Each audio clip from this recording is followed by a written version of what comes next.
হাই friends, মই আয়ুষ ৰং চেনেলত সম্প্ৰচাৰিত হৈ থকা সূৰুযমুখী ধাৰাবাহিকখনৰ আজিৰ খণ্ডটো চাবলৈ বহুত বেছি ইণ্টাৰেষ্টিং হ'ব। কিয়নো যোৱাটো খণ্ডত অনুস্মিতাই বিজয়ৰ এংগেজমেণ্টৰ কাৰণে বজাৰ কৰিবলৈ মাকক কৈছিল আৰু মাকে নাযাওঁ বুলি কোৱাত অনুস্মিতাই দাদাই তুমি যোৱাটো বিচাৰিছিল।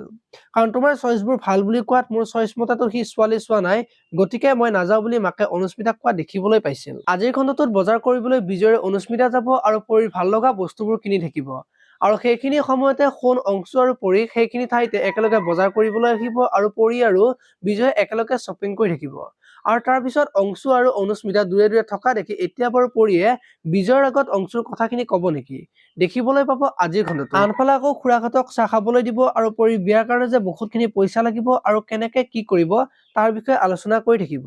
আৰু এতিয়া খুৰীয়েকে পইচাৰ কথা চিন্তা কৰিব নালাগে, আমি আছোৱেই নহয়, পৰী আমাৰো ছোৱালী বুলি ক'ব। এতিয়া বাৰু খুৰীয়েকে সঁচাকৈ বিয়াৰ কাৰণে পইচা দিবনে, দেখিবলৈ পাব আজিৰ খণ্ডটোত। আপোনালোকে সূৰুযমুখী ধাৰাবাহিকখন চাই কেনেকুৱা পাই কমেণ্ট কৰি জনাব। আৰু যদি আপোনালোকে এতিয়ালৈকে চেনেল ছাবস্ক্ৰাইব কৰা নাই, তেতিয়াহ'লে চেনেলটো ছাবস্ক্ৰাইব কৰি ভিডিঅ'টোত এটা লাইক কৰি দিব। ধন্যবাদ।